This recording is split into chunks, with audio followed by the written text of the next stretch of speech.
Pourquoi Marie apparaît-elle de nulle part, sans ancêtre, sans histoire familiale détaillée?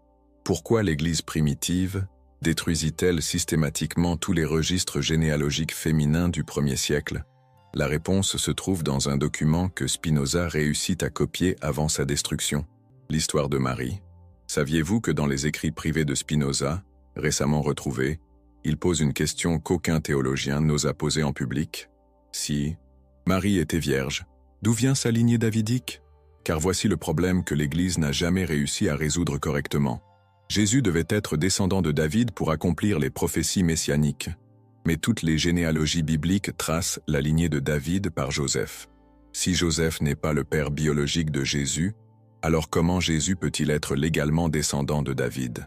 La réponse traditionnelle de l'Église est que Joseph adopta Jésus, transférant ainsi la lignée.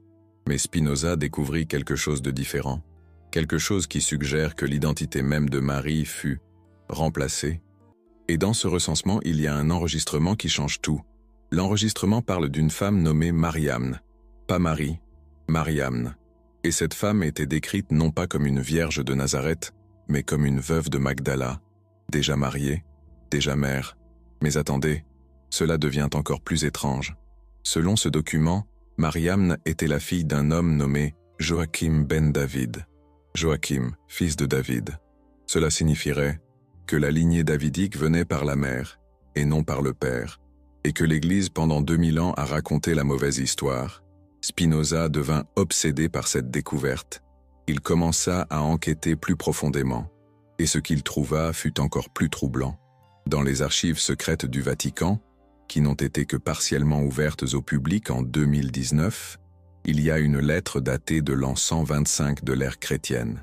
C'est une lettre de l'évêque Papias, d'Hierapolis. Et dans cette lettre, Papias avoue quelque chose d'extraordinaire. Il admet que l'Église primitive décida de simplifier l'histoire de Marie pour la rendre plus acceptable aux gentils. La version originale, selon Papias, était trop complexe pour des esprits non préparés. Quelle était cette version originale? Spinoza reconstruisit l'histoire pièce par pièce.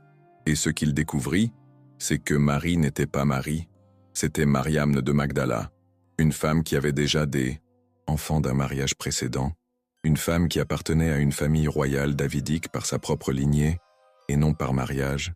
Et Jésus n'était pas fils unique, il avait des demi-frères et des demi-sœurs du premier mariage de sa mère. Mais pourquoi l'Église cacherait-elle cela?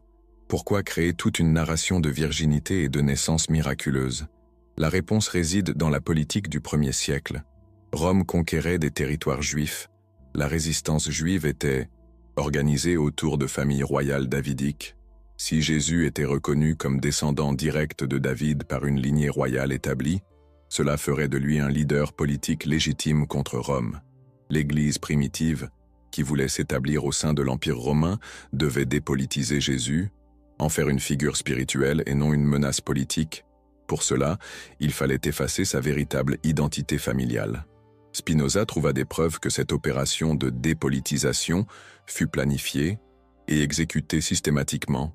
Des documents furent modifiés, des noms furent changés, des généalogies furent réécrites, et la femme que nous connaissons sous le nom de Marie la Vierge, c'était une version éditée de Mariamne de Magdala, une veuve aristocrate de lignée royale. Mais c'est là que l'histoire devient vraiment sombre. En 1675, 2 ans avant sa mort, Spinoza tenta de publier ses découvertes. Il écrivit un traité intitulé « De vera matre », de la vraie mère. Le manuscrit fut envoyé à des éditeurs à Amsterdam, Londres et Venise. Les 3 manuscrits disparurent la même semaine. Spinoza reçut une visite, pas d'autorité civile, pas de rabbin, d'hommes vêtus de noir qui ne se sont identifiés que comme les gardiens de la vérité nécessaire. Ils ne le menacèrent pas directement. Ils expliquèrent simplement que certaines vérités étaient dangereuses pour la paix sociale et que la découverte de Spinoza, si elle était rendue publique, pourrait détruire la foi de millions de personnes innocentes. Spinoza accepta de ne plus jamais parler du sujet, mais il n'accepta pas d'oublier. Durant ses 2 dernières années de vie, il continua à enquêter en secret, et ce qu'il découvrit fut encore plus choquant que la véritable identité de Marie.